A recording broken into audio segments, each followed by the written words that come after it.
বর্গ কিলোমিটারের 100 ভাগের 1 ভাগের চেয়েও ছোট এই সান্তা ক্রুজ দ্বীপ, যেখানে 816 জন মানুষ কোনো মতে ঠাসাঠাসি করে তাদের জীবন পার করছে। জনসংখ্যা এখানে এতটাই বেশি যে একজন মানুষ পুকুরের মলের পাশেই তার দৈনন্দিন ব্যায়াম করছে এবং বিশৃঙ্খল জীবনের নতুন পরিবর্তন শুরু করে। এই দ্বীপে আসার পর থেকে চারিদিকে শুধু মানুষ আর মানুষ দেখতে পাচ্ছি আমরা। যেখানেই যাই মানুষ আমাদের সামনে এসে উপস্থিত। এই ভিড়ের রাস্তায় একা থাকা সত্যি অসম্ভব এবং কয়েক ডজন মানুষ একই ছাদের নিচে বসবাস করেন। এই ঘরে কয়জন মানুষ বাস করেন? প্রায় 10। এটি একটি সাধারণ বাড়ির সাধারণ কক্ষ। এখানের জীবনযাপন দেখলে আপনি অবাক হয়ে যাবেন। এখানের মানুষ ঘর বাড়ির চেয়েও বড় সমস্যায় ভুগছেন, যা তাদের জীবনকে দুর্বিষহ করে তুলছে। পৃথিবীর সবচেয়ে বেশি ঘনবসতিপূর্ণ দ্বীপে আপনাকে স্বাগতম। কলম্বিয়ার মূলভূমি থেকে 2 ঘন্টার নৌকাযাত্রা দূরত্বে অবস্থিত এই দ্বীপটি একটি ফুটবল মাঠের চেয়েও ছোট এবং প্রতি বর্গ কিলোমিটারে 68,000-এর মতো মানুষ এখানে বসবাস করে। এমনকি বিশ্বের সবচেয়ে ঘনবসতিপূর্ণ শহর হংকংয়ে এই হার 6,749 জন। দ্বীপটিতে মাত্র 4টি রাস্তা রয়েছে। পুরো জায়গাটি কংক্রিট দিয়ে তৈরি। এখানে কোনো গাড়ি বা মোটরসাইকেল নেই। দ্বীপের ভিতরে প্রবেশ করার সঙ্গে সঙ্গেই আমরা এখানকার জনসংখ্যার ঘনত্ব বুঝতে পারলাম। মানুষ, পশু পাখি, ঢেউ এবং গানের শব্দ একত্র হয়ে আমাদের কানে বাজতে শুরু করলো। চলুন তাদের মুখেই শুনি এখানের গল্প। আমরা কি আপনার বাড়ির ভিতরে দেখতে পারি? আসবেন, আসুন। তেমন কিছুই নেই, ভিতরে অনেক অন্ধকার। আমাদের এখানে বিদ্যুতের ব্যবস্থা নেই। আপনি দেখতে পাচ্ছেন তাদের হলওয়েতে কিছু লন্ড্রির কাজ চলছে এবং এখানে এগুলোকে শুকানোর জন্য রেখে দিয়েছে। চলুন এই রুমে যাওয়া যাক। বাড়ির মালিক বলল এই 3টি বেডে 10 জন মানুষ ঘুমায়। এটি আমার থাকার কক্ষ। এই বিছানায় কজন মানুষ ঘুমায়? 3 জন। আর এই ঘরের কি অবস্থা? খুবই অগোছালো থাকায় সে আমাদের ভিতরে প্রবেশ করতে দিলেন না। বাচ্চারা এখানে ঘুমায়। গরমের কারণে বিছানা বাইরে নিয়েছে। বিদ্যুতের ব্যবস্থা নেই এখানে। 7টি ছেলে মেয়ে এই ঘরে থাকে। ঘরের প্রতিটি জায়গা তারা ব্যবহার করে, এমনকি দেয়াল পর্যন্ত, কারণ তাদের কোনো ওয়ার্ডরোব নেই। তাই জামা কাপড়, জুতা সব ঝুলিয়ে রাখে। পানি স্বল্পতার কারণে এখানে রান্নাঘর পরিষ্কার রাখা খুবই কঠিন। এখানে পানি পান ছাড়া সকল ধরনের ব্যবহার যত সম্ভব পরিহার করার চেষ্টা করে। রাস্তায় হাঁটার সময় সর্বত্রই আপনি কাপড় ঝুলানো অথবা বিছানো দেখবেন। তারা এভাবেই রাস্তায় চুল কাটে। চেয়ারগুলো সর্বত্র ছড়িয়ে আছে। বাচ্চারা সবসময় এরকম দৌড়াদৌড়ি করছে।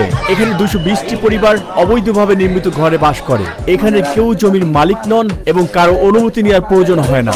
তারা যেখানে ইচ্ছা সেখানেই বাড়ি বানায়। যদি পর্যাপ্ত জায়গা না থাকে তাহলে বাড়ির উপরে বাড়ি বানায়। একটি বাড়ির সাথে আরেকটি বাড়ি এতটাই কাছে যে কখনো কখনো এক পাশ থেকে অন্য পাশে বের হতে হলে আরেকটি বাড়ির ভিতর দিয়ে বের হতে হয়। দ্বীপটি সম্পর্কে আমরা যখন আরো বিশদভাবে জানবো, আমি আপনাদের বলবো এটি কেন ভবিষ্যতে আরো ভয়াবহ রূপ নিবে। এই সব কিছুর জন্য জনসংখ্যা দায়ী। থালা বাসন ও অবশিষ্ট খাবার সব জায়গায় ছড়িয়ে আছে। কুকুরটি ফেলে রাখা একটি চামচ খাওয়ার চেষ্টা করছে। এখানে কেউ কেউ মাছ ধরছে, কেউ কেউ রাস্তায় খাবার বিক্রি করছে, কেউ আবার কনস্ট্রাকশনের কাজ করছে, কেউ আবার দ্বীপে থাকা লটারি মেশিনে ধনী হওয়ার জন্য তাদের ভাগ্য পরীক্ষা করছে। আর এগুলোর পাশাপাশি এখানে জন্মদিন পালন হচ্ছে। আর এখানে গানের শব্দ সর্বত্র শোনা যাচ্ছে। মানুষ এই স্বল্প জায়গায় শান্তি খুঁজছে। এটা কি আপনার নিজের বাড়ি নাকি এখানে ভাড়া থাকেন? আমার বাড়ি। এখানের গড় ভাড়া কত? এখানে কিছু লোক ভাড়া থাকে। কিছু লোক আছে যারা এখানের বাসিন্দা না। তারা $50 থেকে $75 ভাড়া দিয়ে থাকে। এছাড়া বিদ্যুৎ এবং ইউটিলিটি বিল দেয়। এখানে বড় বড় যৌথ পরিবার রয়েছে। বিবাহিত সন্তানদের তারা দ্বিতীয় তলায় থাকতে দেয়, কারণ এখানে থাকার মতো তাদের পর্যাপ্ত জায়গা নেই। এই দ্বীপটি কতটা ছোট তা আপনাদেরকে ভালোভাবে বোঝানোর জন্য আমি এটা শেষ প্রান্তে এসেছি আর এখান থেকে হেঁটে চলে যাব অপর প্রান্তে।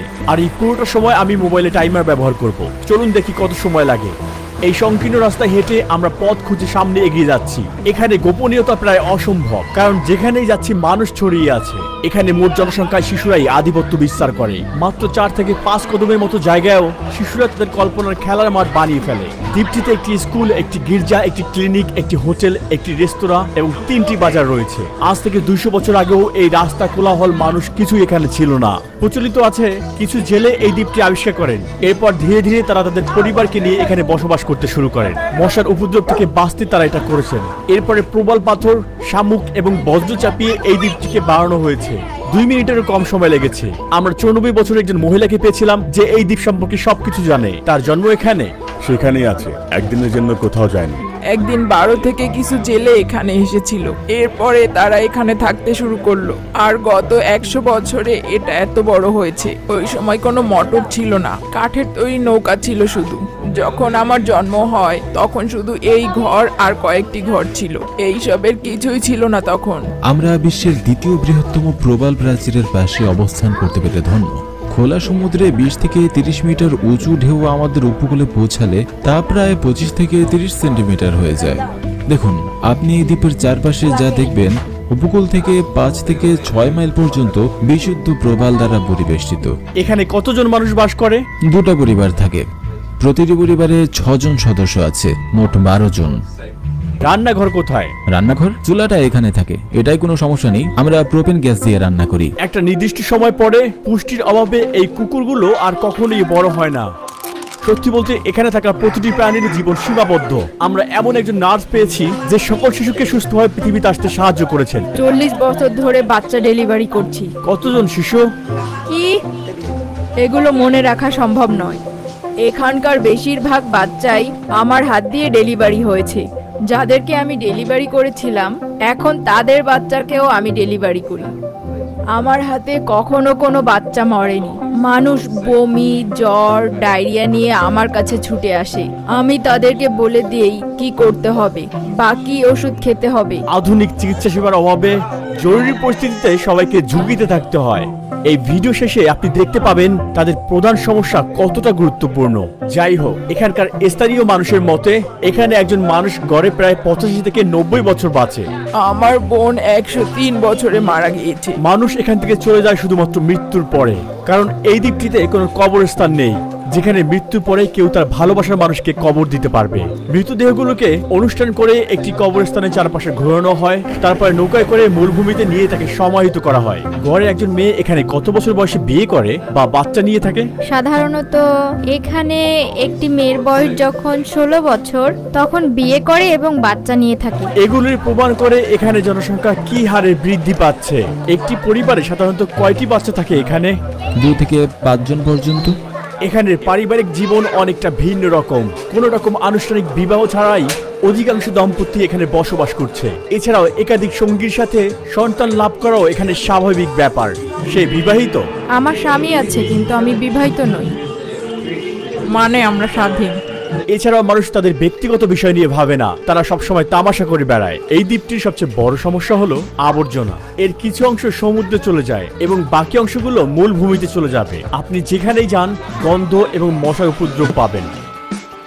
ভিডিও হচ্ছে অধিকাংশ বজ্রই সমুদ্রে লুকানো। কোনো দ্বিধা না করেই ময়লার পাহাড় তারা সমুদ্রে ফেলে দেয়। তাদের কাছে সমুদ্র যেন ময়লার ভাগাড়। প্লাস্টিক, কাঁচের টুকরা, ধাতব টুকরা এগুলো দ্বীপের আবর্জনার সমস্যারই অংশ। অবিশ্বাস্য হলেও সত্যি, এই সমুদ্রের তলদেশে টয়লেটও পাওয়া যায়। এই দূষিত পানিতে থাকা কাঁকড়া এখানকার মানুষের অন্যতম প্রধান একটি খাবারের উৎস। এই ভাঙা খাঁচা দিয়েই তারা এই প্রাণীগুলোকে শিকার করে থাকে। সমুদ্রে কিছু প্লাস্টিকের ব্যাগ ভাসছে, ওইখানে মানুষ মাছ ধরছে আর সেখানেই মহিলারা কাপড় ধুচ্ছেন। এখানের জীবন বিশৃঙ্খল। এখানে বিদ্যুৎ এবং পানীয় জলের প্রাপ্যতা আবহাওয়ার উপর নির্ভর করে। এভাবেই সোলার প্যানেলের মাধ্যমে তারা দ্বীপের জন্য প্রয়োজনীয় বিদ্যুৎ উৎপাদন করে। আমাদের 380টি সোলার প্যানেল এবং 180টি ব্যাটারি রয়েছে, যা আমাদের সবকিছুর জন্য বিদ্যুৎ শক্তি সরবরাহ করে। সূর্যময় আবহাওয়া থাকলে 12টা থেকে বিকেল 5টা পর্যন্ত বিদ্যুৎ সরবরাহ করা হয়। দ্বীপে এমন কিছু আছে যেটা সে পরিবর্তন করতে চায়? যদি সুযোগ থাকতো বিদ্যুৎ ব্যবস্থার পরিবর্তন করতাম। সমস্ত পানীয়গুলো গরম। আপনি টমেটো এবং মরিচ দেখতে পাচ্ছেন। পর্যাপ্ত বিদ্যুৎ না থাকায় এগুলো তাজা রাখা সম্ভব নয়। জেনারেটরে বিদ্যুৎ উৎপন্ন হচ্ছে। ঔষধ সহ প্রয়োজনীয় সকল দ্রব্য দ্বীপের রাস্তায় গড়ে ওঠা এই 3টি বাজারেই পাওয়া যাচ্ছে। এটি হলো দ্বীপের বাণিজ্য কেন্দ্র। এখানে আরেকটি দোকান, চাইলে এখান থেকে টি-শার্ট এবং শর্ট কিনতে পারেন। আমাদের এখানে প্রচুর বাতাসের দ্বারা বহিত লবণ আমাদের ডিভাইসের ক্ষতি করে। খাবার পানি সংগ্রহ নিয়ে তৈরি হয় আসল যুদ্ধ। যেহেতু কলের পানির ব্যবস্থা নেই, তাই তারা এভাবেই পাইপ দিয়ে বৃষ্টির পানি সংগ্রহ করে। এক ফোঁটা পানিও নষ্ট করা যাবে না। আমরা অনেক কষ্ট করি। এখানে স্বাস্থ্য কেন্দ্রের নিচে আমাদের একটি কমিউনিটি ট্যাঙ্ক আছে, যাকে আমরা দ্বীপের ফুসফুস বলি। যখন বৃষ্টি হয় তখন এখানে আনন্দ এতই বিপুল যে আমরা সেদিন পার্টি করতে চাই। এখানে খরা আমাদের ভয় দেখায়। এখানে বৃষ্টি হতে 7 থেকে 8 মাস সময় লাগে। আমরা সেই মূল্যবান তরল সংগ্রহ করি এবং তারপরে আমরা তা সকল পরিবারের মধ্যে বিতরণ করি। নৌবাহিনী আমাদের এখানে যে সমস্যা তা দেখে। তারা মেয়রের অফিসকে তাদের জাহাজ ব্যবহার করতে দেয়, যাতে তারা আমাদের জন্য কিছু জল আনতে পারে। এখন আমাদের নিকট জল রয়েছে। বৃষ্টি হয় সব ট্যাঙ্কি পূর্ণ। এছাড়াও দ্বীপে কোনো নর্দমার ব্যবস্থা নেই। যদিও বৃষ্টি পানি সরবরাহের ক্ষেত্রে সুখবর বটে, কিন্তু এই বৃষ্টি ঝড় তাদের জীবনকে দুর্বিষহ করে তোলে। যেহেতু দ্বীপের সম্প্রসারিত এলাকাগুলো শক্ত নয়, প্রাকৃতিক দুর্যোগ ঘরবাড়ি এবং রাস্তাকে অনুপযোগী করে তোলে। এই দ্বীপের কোন দিকগুলো তার পছন্দ নয়। শুধু খারাপ বিষয় হলো বর্ষা মৌসুম। যখন বৃষ্টি হয় তখন জোয়ার বাড়ে। এইসব রাস্তাগুলো সমুদ্রের জলে প্লাবিত হয়। সেপ্টেম্বর এবং অক্টোবরে আরও বেশি। সেই মাসগুলোতে এই বাড়িগুলো উঁচুতলা না থাকলে বৃষ্টির পানি কক্ষগুলোতে ঢুকে পড়তো। আমরা এখন সান্তাক্রুজ ডেলি স্লোটের কেন্দ্রে রয়েছি। এটি দ্বীপের একমাত্র স্মৃতিস্তম্ভ, নাম লাপত্রোনা। স্মৃতিস্তম্ভ আমাদেরকে ঘূর্ণিঝড় থেকে রক্ষা করে। আমরা এই জনবসতির একমাত্র গির্জার ভিতরে রয়েছি। এটা খানিকটা মেরামতের প্রয়োজন। আপনি কি পুরোহিত? আমি নেতা। এই দ্বীপে অনেক ছোট ছোট বাচ্চা আছে, আমাদের বলবেন আপনার মতে তাদের ভবিষ্যৎ কেমন হবে? মাধ্যমিকের পর তারা আর পড়াশোনা চালিয়ে যেতে পারে না, কারণ মূল ভূমিতে পাঠানোর সামর্থ্য নেই তাদের বাবা মায়ের। এই দ্বীপে 240 জন শিক্ষার্থী এবং 12 জন শিক্ষক আছেন। দ্বীপটির একমাত্র স্কুলে আপনাদের স্বাগতম। এটি প্রথম শ্রেণীর একটি শ্রেণীকক্ষ। পার্শ্ববর্তী দ্বীপে যেহেতু কোনো স্কুল নেই, সেখান থেকেও শিক্ষার্থীরা এখানে পড়তে আসে। আর সেখানে স্কুল পরিষেবা হচ্ছে একটি নৌকা। এখানে প্রতিটা শিশু ফুটবল খেলতে পছন্দ করে, এমনকি মেয়েরাও। তুমি বড় হয়ে কি হতে চাও? খেলোয়াড়। তারা কোন দলে খেলতে চায়? রিয়াল মাদ্রিদ, প্যারিস টিমে, আর্জেন্টিনা।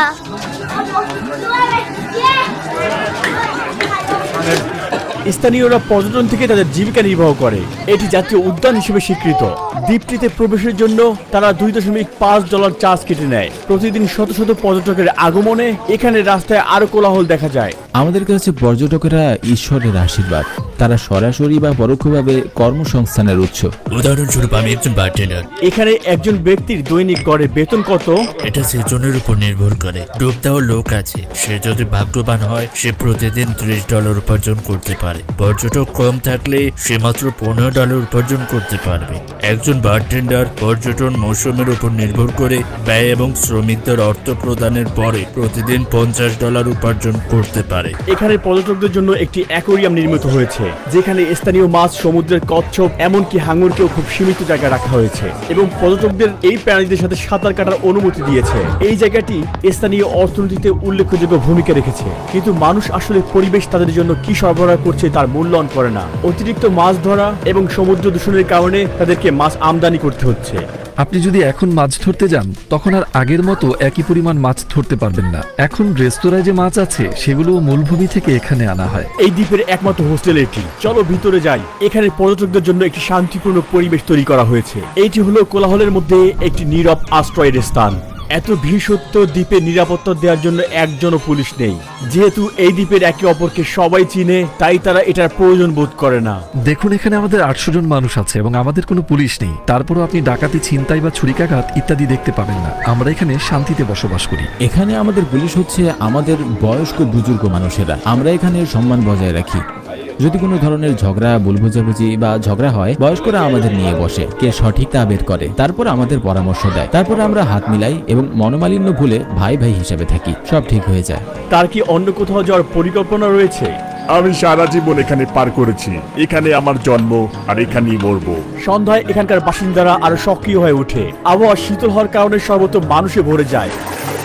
সূর্য অস্তের সাথে সাথেই দ্বীপটি পুরোপুরি অন্ধকার হয়ে যায়, কারণ রাতে এখানে বিদ্যুতের ব্যবস্থা নেই। আলোর জন্য মানুষ মোমবাতি এবং মোবাইলের ফ্ল্যাশ লাইট ব্যবহার করে। তারা দিনে এটিকে চার্জ দিয়ে রাখে যাতে রাতে ব্যবহার করতে পারে। বেশিরভাগ মানুষ রাতে তাদের ঘরের বাইরে চলে যায়, কারণ ঘরগুলো খুব ছোট এবং অন্ধকার। তাছাড়া ঘরের ভিতর করার মতো কিছুই নেই। অন্ধকার দ্বীপের আনন্দকে কখনোই বাধাগ্রস্ত করতে পারে না। এখানে ছোট্ট একটি বার রয়েছে যেখানে সবাই জড়ো হয়। রাতের বেলায় তারা এটি পান করে থাকে। এখানে সবসময় ল্যাটিন মিউজিক শুনতে পাওয়া যায়। মানুষ এখানে একসাথে নাচ গান করে। কেউ কেউ এখানের খুবই জনপ্রিয় খেলা ডমিনো খেলে। সেই জন্মদিনের পার্টি আমরা এখনো দেখতে পাচ্ছি। এই অনুষ্ঠানের আবর্জনাগুলো এখানে জড়ো করা হয়েছে। বেশিরভাগ মানুষ বাকি বিশ্ব থেকে নিজেকে আলাদা করেছে এবং তারা কখনোই এই জায়গা ছেড়ে যায়নি। তাদের এই ক্ষুদ্র দুনিয়া থেকে বের হওয়ার অথবা উন্নত জীবনযাপনের কোনো ইচ্ছাই নেই। এই সম্প্রদায়ের তাদের জন্মভূমির প্রতি গভীর বন্ধন রয়েছে। তারা সবসময় ইতিবাচক মূল্যবোধের উপর জোর দিতে পছন্দ করে।